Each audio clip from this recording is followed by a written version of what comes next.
ही गार्डन में लटकियल नौजवान नासिर ऐं सुल्तान ॿुधाए पिया वञनि, जंहिंजो तालुको घोटकी जे शहर मीरपुर माथेलो सां ॿुधाए पियो वञे ऐं मथनि चोरी जो इल्ज़ाम आहे ऐं इल्ज़ाम लॻाईंदड़ पंहिंजो कानून ऐं पंहिंजी अदालत क़ाइमु कंदे ॿिन्ही नौजवाननि खे गार्डर सां लटकाए छॾियो ऐं केतिरा ई माण्हू हिन नौजवाननि जो तमाशो ॾिसंदा रहिया। बाद में आए 2 बजे रात के आए, बोल रहे उसने चोरी की, जोर में से उसको रेडी पकड़ा दी सामान की, चोरी की, बोलता ये चोरी की हुई है। ये बहुत उसको बहुत मारा। फिर सुबह 7 बजे उसको लेके गए, फिर उधर जाके बंगले में बांधा उसको, बांध के फिर मारा 4-5 जनों ने, 6 जनों ने। सलीम था, कबाड़ी नदीम था, 6-7 जने थे। ये पुलिस को दे देता, हमारे को लटका के ऐसे मार दी थी, ठीक है। और आपको भी लटकाया था? मेरे को भी लटकाया था। क्यों लटकाया, क्यों था?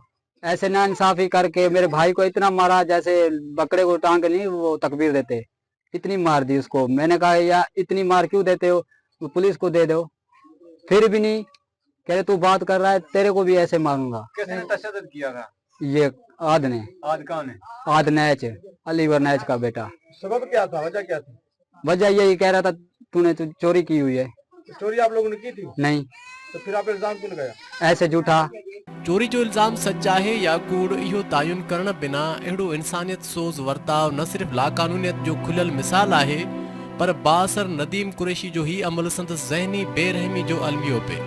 ही वीडियो वायरल थियण खे केतिरो ई वक़्तु गुज़री चुको आहे, पर मीरपुर माथेलो पुलिस पारां को बि नोटिस नाहे वरितो वियो।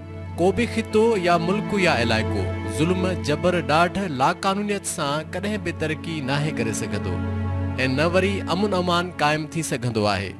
छो त जेकॾहिं ज़ुल्म जो बाज़ार क़ाइमु हुजे हा त अॼु फिरौन जो लाश इबरत जो सामान न हुजे हा।